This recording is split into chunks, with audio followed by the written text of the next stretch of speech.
let's say a small group of dedicated engineers would come up to you and they want to contribute to this fight against aging, and they would ask for your advice. What would you advise them to work on? I'll answer this in two ways, one of which is a bit of a cop out. So I don't presume to know what the best projects are.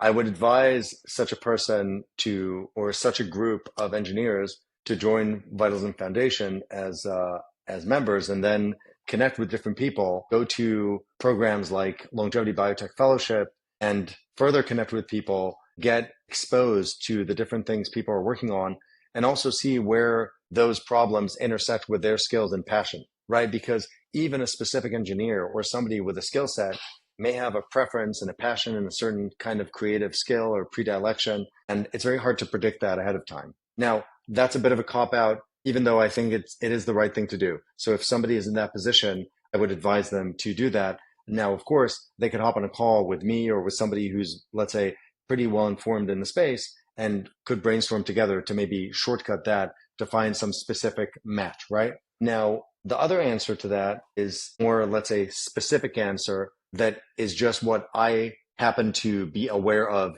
/ am excited by recently.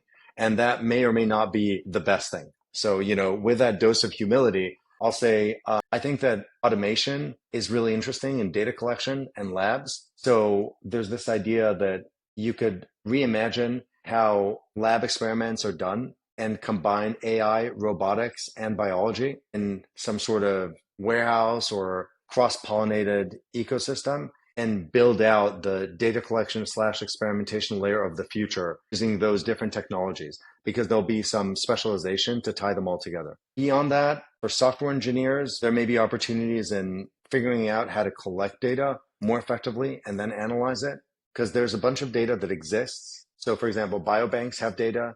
Some of that data is not normalized to other biobanks, and it may benefit from enrichment with additional data sources, whether from other biobanks or from other data, and then making that available, I think could be useful. Those are a couple of ideas that come to mind, but there's much more. And, I was leaning into this direction of kind of like software orientation or AI and robotics, just given the nature of the question.